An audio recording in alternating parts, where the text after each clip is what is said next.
tahun 2023, kami akan menyampaikan informasi terkait perkembangan dari proses penyidikan perkara dugaan tindak pidana korupsi berupa penerimaan gratifikasi dan TPPU pengurusan perkara di Mahkamah Agung Republik Indonesia.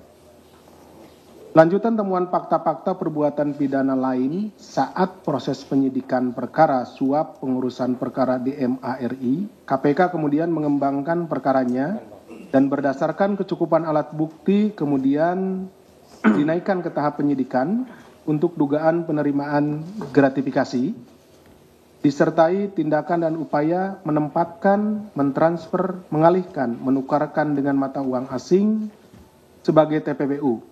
Maka KPK menetapkan dan mengumumkan tersangka GS, Hakim Agung Kamar Pidana MARI periode 2017 sampai dengan sekarang. Terkait kebutuhan proses penyidikan, tim penyidik menahan tersangka GS untuk 20 hari pertama mulai hari ini tanggal 30 November 2023 sampai dengan tanggal 19 Desember 2023 di rutan KPK. Adapun konstruksi perkaranya, diduga dalam jabatannya selaku Hakim Agung Kamar Pidana RI sejak tahun 2017, Saudara GS dalam beberapa perkara ditunjuk untuk menjadi salah satu anggota majelis hakim yang menangani permohonan kasasi maupun peninjauan kembali DMA.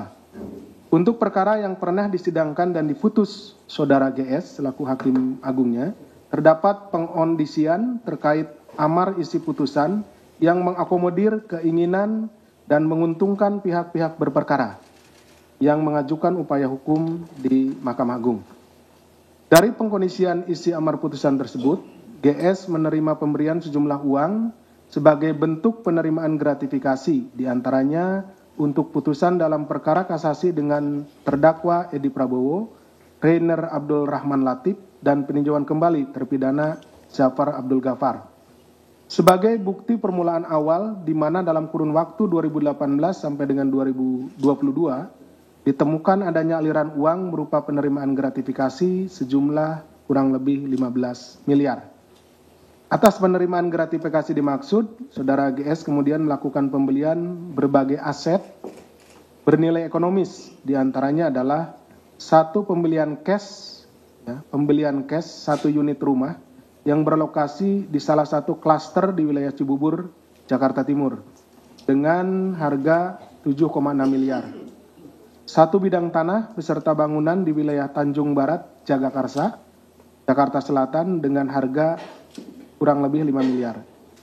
Didapati pula adanya penukaran sejumlah uang ke beberapa money changer menggunakan identitas orang lain yang nilainya hingga miliaran rupiah. Penerimaan gratifikasi tidak pernah dilaporkan Saudara GS pada KPK dalam kurun waktu 30 hari sejak diterima, termasuk tidak dicantumkannya aset-aset bernilai ekonomis tersebut dalam LHKPN. Tersangka disangkakan melanggar pasal 12B Undang-Undang Republik Indonesia Nomor 31 Tahun 99 tentang Pemberantasan Tindak Pidana Korupsi sebagaimana telah diubah dengan Undang-Undang Republik Indonesia Nomor 20 Tahun 2001 tentang perubahan atas Undang-Undang Nomor 31 Tahun 99 tentang Pemberantasan Tindak Pidana Korupsi dan pasal 3 Undang-Undang Nomor 8 Tahun 2010 tentang Pencegahan dan Pemberantasan Tindak Pidana Pencucian Uang atau TPPU. Demikian yang bisa kami sampaikan. Terima kasih. Assalamualaikum warahmatullahi wabarakatuh. Kami kembalikan kepada Mas